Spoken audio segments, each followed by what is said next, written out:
అంటే 2005 నుంచి మనం ఆ హాస్పిటల్‌కి ఇనీషియల్‌గా వచ్చినప్పుడు ఎట్లా ఉండిందంటే ఇనీషియల్‌గా మనకు అది తెలీదు. బేసిక్‌గా ఎంత రిక్వైర్మెంట్ అవసరం పడతది అని చెప్పేసి అవును. బేసిక్ తెలీదు. రిక్వైర్మెంట్‌తోనే మనం స్టార్ట్ చేసాం. రైట్. 2008లో ఏమైపోయిందంటే ఒకరోజు నేను ఒక 4 డెత్ డిక్లేర్ చేయాల్సొచ్చింది. బా!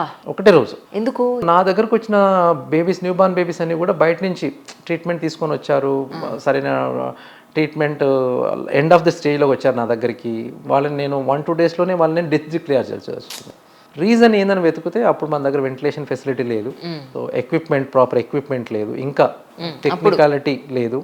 And technicians are equipped hospital equipments కానీ, టెక్నీషియన్స్ కానీ, క్వాలిఫైడ్ డాక్టర్ అంటే వెంటిలేషన్ చేయడానికి ఉండే క్వాలిఫైడ్ డాక్టర్ గారు లేడని చెప్పేసి అనిపించిన తర్వాత నేను ఇమ్మీడియట్గా స్టార్ట్ చేసింది ఏంటంటే ఇమ్మీడియట్గా ఐ డిడ్ దట్ జాబ్కి ఒక హాస్పిటల్ని మనము ఈ ఉన్న సెటప్ సరిపోదు, we need to build hospital. So 2010లో సెటప్ మళ్ళీ మార్చేసాను ఫాస్ట్గానే.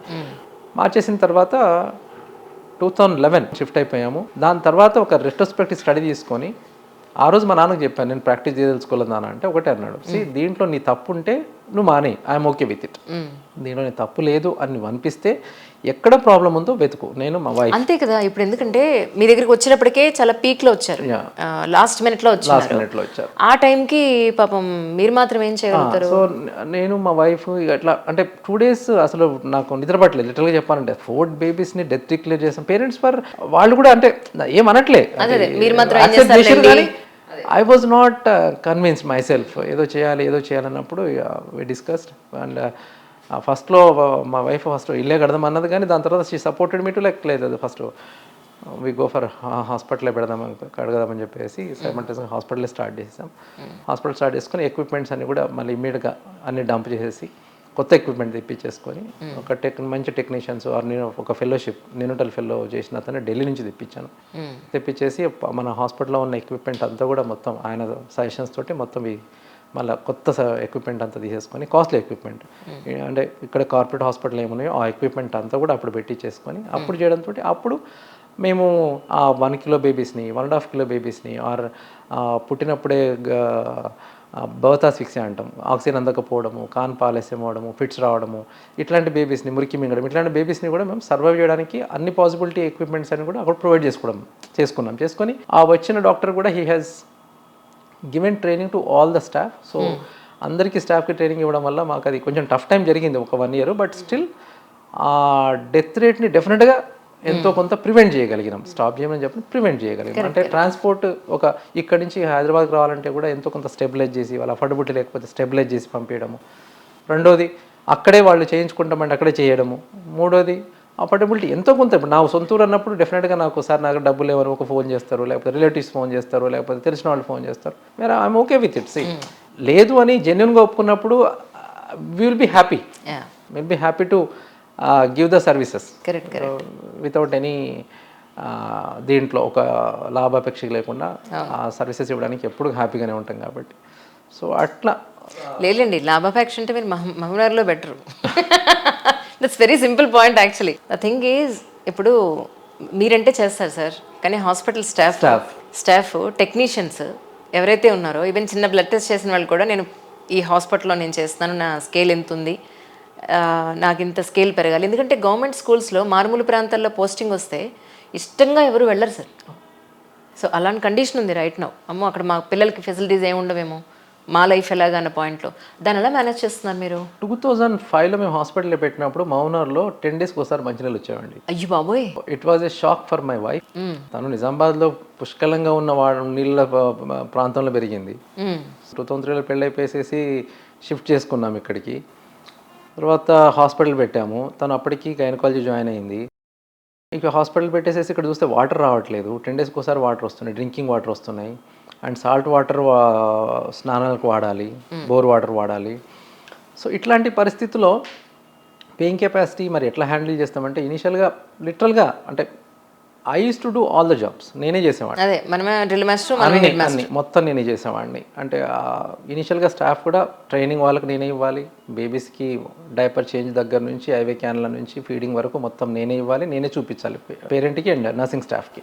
సో అట్లా డెవలప్ అంటే ఎవరో ఒకరు ఎక్కడో ఒకరు స్టార్ట్ చేయాలి. కరెక్ట్. సో ఆ ట్రైనింగ్ ప్రోగ్రామ్ని స్టార్ట్ చేయకపోతే క్వాలిటీ ఆఫ్ మనకు స్టాఫ్ దొరకదు.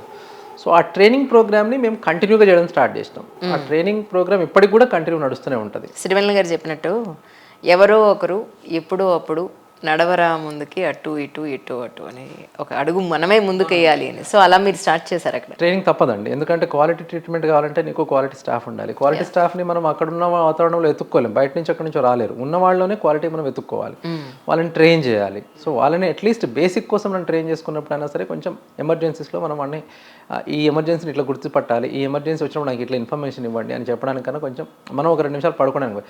అసలు నేను ఇనీషియల్గా 5 years ఐ డోంట్ థింక్ మాకు కనీసం 4 గంటల నుంచి 5 గంటలు కూడా పడుకోలేదు. ఎందుకంటే అంత రష్ ఉండేది. ఎమర్జెన్సీస్.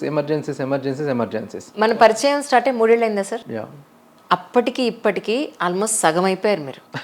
సో అది నేను అర్థం చేసుకోగలను. అంటే ఒక వైపున హాస్పిటల్ నిలబెట్టుకోవాలనే ప్రయత్నం, ఇంకోటి పేషెంట్స్కి న్యాయం చేయాలనే ప్రయత్నం, ఇంకోటి ఫినాన్షియల్ టెన్షన్స్, స్టాఫ్ని ట్రైనింగ్ చేసుకోవడం, everything. Oh my god, such a tremendously ఏమంటారు mental tension.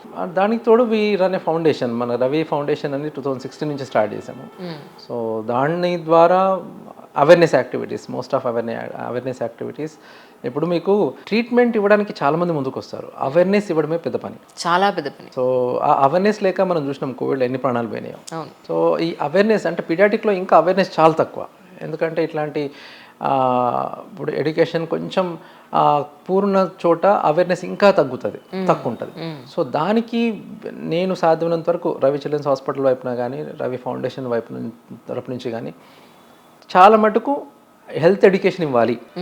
What is good for a child, what is good for a baby, or ఎట్లాంటి సిచ్యువేషన్స్లో ఎమర్జెన్సీ సిచ్యువేషన్లో బేబీని తీసుకురావాలి, ఎట్లాంటి ఎమర్జెన్సీ సిచ్యువేషన్లో రష్ అక్కడ దగ్గరలో ఉన్న హాస్పిటల్కి వెళ్ళాలి అనే దాని మీద అవేర్నెస్ అనేది స్టార్ట్ చేసాం.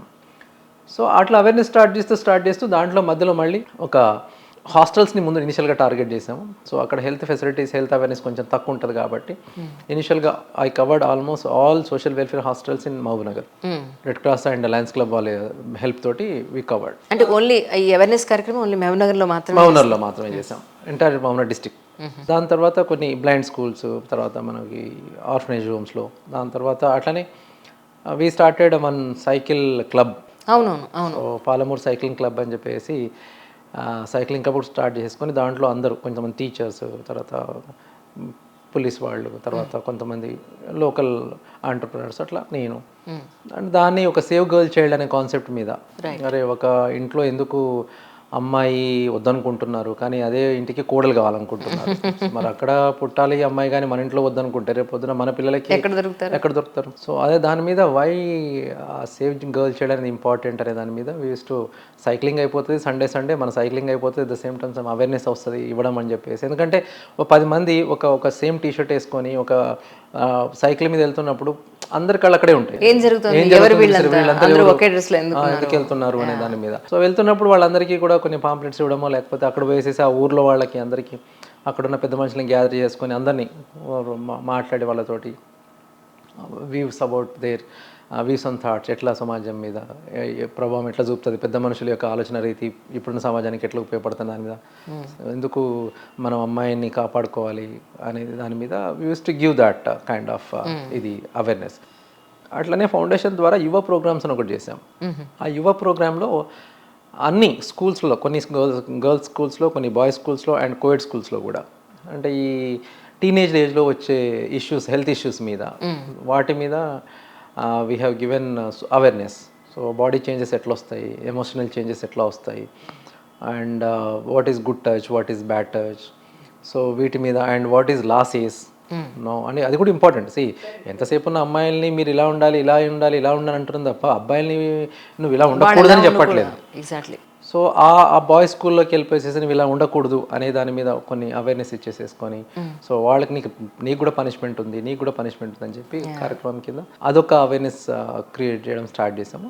దట్ ఈస్ ఆల్ ఫౌండేషన్లో మ్యాక్సిమం కూడా హెల్త్ ఇష్యూస్ మీద మొన్న కోవిడ్కి ముందర అంతా కూడా హ్యాండ్ హైజీన్ మీద స్కూల్ కోవిడ్కి ముందే కాదు, ఇట్ వాజ్ ఇంతకుముందు కూడా స్కూల్ హెల్త్ ప్రోగ్రాంలో అన్ని స్కూల్స్లోకి వెళ్ళిపోయేసేసి హ్యాండ్ హైజీన్ మీద పిల్లలకి, ఎందుకంటే హైజీన్ ఏదున్నా నోటి ద్వారా వచ్చే మ్యాక్సిమం మనకి ఇష్యూస్ అని కూడా నోటి ద్వారా వచ్చే రోగాలే వస్తుంటాయి. సో దాంట్లో వాటర్ బాన్ కావచ్చు, ఫుడ్ బాన్ కావచ్చు, వాడి నోటి ద్వారా మన నీళ్ళ ద్వారా వచ్చేవి, ఆహారం ద్వారా వచ్చేవి కాబట్టి సో వాటి మీద అవేర్నెస్ క్రియేట్ చేసి కొన్ని స్కూల్స్లో అందరికీ డెటాల్స్ అట్లా సప్లై చేయడము అవన్నీ చేసాం. So this all foundation activities we are still doing with the foundation activities.